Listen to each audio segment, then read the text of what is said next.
द्वारका जिला और पश्चिमी दिल्ली के क्षेत्र में प्रहरी संस्था वास्तविक पत्रकारों को लामबंद कर रही है। प्रहरी संस्था का मकसद पत्रकारों को एकजुट कर उन्हें संगठित करना है, जिससे आने वाले समय में पत्रकारों का वेलफेयर किया जा सके। साथ ही हम आपको बता दें कि प्रहरी ने अपने गठन के साथ ही प्रशासनिक संस्थाओं में होने वाले भ्रष्टाचार के खिलाफ बिगुल फूंक दिया है। न्यूज फोल्डर संवाददाता किरण शर्मा ने प्रहरी संस्थापक अनंत कौशिक से खास बातचीत की। इस वक्त मेरे साथ वरिष्ठ पत्रकार अनंत कौशिक हैं, जिनसे बात करेंगे। इन्होंने अभी एक प्रहरी संस्था का निर्माण किया है, जिसके बारे में इन्हीं से बात करते हैं। आखिर वो है क्या? जी सर बताएं।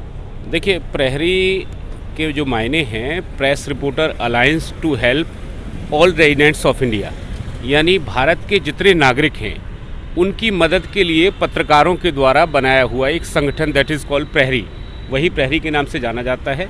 और इसका केवल जो उद्देश्य है वो ये है कि प्रत्येक जो इंडियन सिटीजन है, वो चाहे किसी विभाग से ताल्लुक़ रखता हो, किसी समुदाय से ताल्लुक़ रखता हो, किसी जाति से ताल्लुक़ रखता हो, किसी विधानसभा से ताल्लुक़ रखता हो, किसी प्रदेश से ताल्लुक़ रखता हो, माने कहीं का भी हो, पूरे भारत के जितने नागरिक हैं उन सब की सुरक्षा, उन सब के मसले, उन सब के साथ में होने वाले अन्याय, उन सब के साथ होने वाले अत्याचार, उनकी जो आवाज़ें हैं जो जब दबा दी जाती हैं, उन सब के लिए प्रहरी एक आवाज़ का काम करेगा।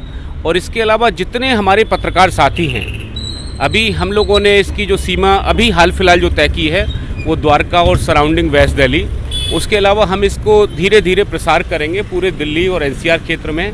पत्रकार लोगों की जो चिंताएं हैं, उनके वेलफेयर के लिए क्या कुछ हो सकता है, सरकार से उनको क्या मिलना चाहिए जो नहीं मिल पाता। मैं आपको एक बात बड़ी क्लियर कर दूं, पत्रकारों में दो तरह की कैटेगरीज बनी हुई हैं। एक पत्रकार वो लोग हैं जो प्रेस क्लब में जाके बैठते हैं और वहाँ चर्चा करते हैं। दूसरे पत्रकार वो लोग भी हैं जो ग्राउंड पर रिपोर्टिंग करते हैं। और जस्ट लाइक, अगर इसको कहिए आप, तो असंगठित क्षेत्र की जिस तरह से बात की जाती है, असंगठित जो मजदूर होते हैं उस तरह से असंगठित पत्रकार हैं। हम लोग ये चाहते हैं कि प्रहरी के ज़रिए वो सब लोग संगठित हों और प्रहरी की छत के नीचे आके वो सब लोग अपने कार्यों को आगे बढ़ाएं। और हम लोग पत्रकार को किस में एक बात पूरी कर दूं, इसी श्रृंखला में ये है कि जब लोग इकट्ठा होंगे और प्रहरी के नीचे आ जाएंगे, हमारी एक संख्या होगी, तब हम लोग सरकार से मांग करेंगे कि प्रहरी को वो लोग एक दर्जा दें और पत्रकारों का जो वेलफेयर है, पत्रकारों के वेलफेयर की जो योजनाएं हैं, वो प्रहरी के माध्यम से सरकार अनाउंस करे। जी। तो जैसे पत्रकारों को इसमें किस तरीके का लाभ मिलेगा जब आपसे वो जुड़ेंगे? देखिए, पत्रकारों के लिए बड़ा सिंपल और सीधा हमने फॉर्मेट रखा है। आज की तारीख में जितने एग्जिस्टिंग पत्रकार हैं, वो चाहे साप्ताहिक अखबार निकालते हों, मासिक या पाक्षिक पत्रिकाएं निकालते हों, यूट्यूब चैनल चलाते हों, सोशल मीडिया प्लेटफॉर्म पे रिपोर्टिंग करते हों, वो सारों को हम लोग पत्रकार मानते हैं। और वो सारे पत्रकारों के लिए ये प्लेटफॉर्म है। जब सारे लोग इकट्ठा होंगे तो उसके बाद में उनकी फैमिलीज़ के वेलफेयर के लिए, जस्ट लाइक जैसे उनके बीमा किस तरह से, अभी आपको मैं बता दूं, पीछे दिल्ली सरकार ने एक बहुत बढ़िया पहल की।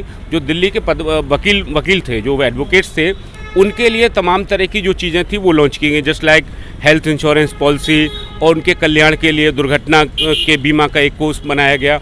इस तरह की सारी व्यवस्थाएं हम पत्रकारों के लिए करना चाहते हैं और वही इसके लिए एक जो है प्रहरी उचित माध्यम बनने वाला है। तो अभी कोई मीटिंग की है आप लोगों ने? अभी हमारी 2-3 मीटिंगें हुई हैं। उसमें हमारा जो संगठन था उसका एक प्रारूप बनाया गया। उसके बाद में सब लोगों ने सर्वसम्मति से, जो पिछली मीटिंग हुई थी उसमें मुझे अध्यक्ष चुना प्रहरी का, और एक कार्यकारिणी हम लोगों ने कार्यवाहक अभी बनाई है। वो कार्यकारिणी आगे काम करेगी और इसके बाद में प्रहरी जो है सबके कल्याण के लिए, खासतौर पर पत्रकार भाइयों के कल्याण के लिए काम करेगा। और एक बात और मैं स्पष्ट कर दूं प्रहरी के माध्यम से, प्रहरी किसी भी तरह का भ्रष्टाचार, चाहे वो गवर्नमेंट ऑफिशियल्स के द्वारा हो, किसी गवर्नमेंट के द्वारा हो, किसी गवर्नमेंट एजेंसी के द्वारा हो, वो बर्दाश्त नहीं करेगा। हर तरह के जो मुद्दे होंगे वो प्रहरी के माध्यम से हम उठाने का काम करेंगे। प्रहरी ने अभी एक नया मुद्दा उठाया जो सामाजिक मुद्दा है, वो मॉल को लेकर, उसके बारे में बताएंगे सर?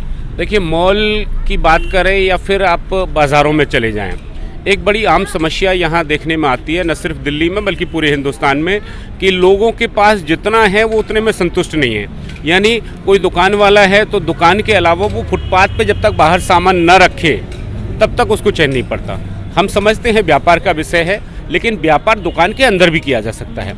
आप कनॉट प्लेस देखें तो कनॉट प्लेस का जो इनर सर्कल का एरिया है, वहाँ पे जितने दुकानदार हैं सबके दुकान के सामान उनके अंदर रहते हैं। लोग जाते हैं, गलियारे में चलते हैं टहलते हुए और जाके दुकान के अंदर सामान लेते हैं। आप यहाँ ऐसा कर सकते हैं, लेकिन यहाँ व्यापारियों की जो इच्छा है वो ऐसा उससे ज़्यादा बढ़ के है, वो लोग आगे सामान लगाते हैं। हम चाहते हैं कि जो फुटपाथ है वो पैदल लोगों के चलने के लिए होनी चाहिए। जो सेक्टर 14 वेगास मॉल का मामला हो या सेक्टर 12 सिटी सेंटर मॉल का, वहाँ किस तरह की स्थितियाँ हैं कि सेक्टर 14 वेगास मॉल ने पास की जो कई हज़ार मीटर जो लैंड थी, डीडीए की ग्रीन बेल्ट की लैंड थी, तकरीबन 850 करोड़ रुपए की वो लैंड है, उसको कंक्रीटाइज करके उस पर मार्बल्स लगा के उसको एक तरह से अपने अधिकार क्षेत्र में यानी कब्जे में, अवैध कब्जे में ले लिया। और डीडीए ऑफिशियल्स जो है वो अपने आंखों पे पट्टी बांध के उस सबको देखते रहे, सुनते रहे। वही हाल सेक्टर 12 में हुआ। सेक्टर 12 में सिटी सेंटर मॉल ने पूरा जो फुटपाथ था उसके ऊपर अपनी सीढ़ियाँ बना दी और फुटपाथ वहाँ से गायब कर दिया। हमारी ये डिमांड थी, कई सारे द्वारका के संगठन, कई सारे इंडिविजुअल, कई सारे सोशल एक्टिविस्ट ने पूर्व में इस विषय को उठाया और डीडीए से डिमांड की कि इनको जो द्वारका के फुटपाथ हैं, द्वारका की जो ज़मीनें हैं, द्वारका की जो ग्रीन लैंड है, उसको एनक्रोचमेंट मुक्त किया जाए। डीडीए ने कोई भी सुनवाई नहीं की।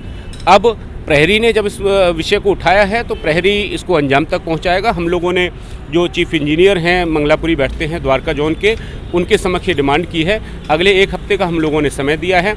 अगर 1 हफ्ते में शुक्रवार तक वो इसको ठीक नहीं करते, डीडीए इसको ठीक नहीं करता, एनक्रोचमेंट मुक्त नहीं करती डीडीए अपनी ज़मीन, तब हम लोग वहाँ उनके कार्यालय के बाहर प्रोटेस्ट करेंगे। और अगर आवश्यकता पड़ी तो डीडीए के जो वीसी हैं और जो केंद्रीय शहरी विकास मंत्री हरदीप पुरी, उनका हमारा संगठन बाकी संगठनों के और बाकी समाज सेवियों के, सोशल एक्टिविस्ट के सहयोग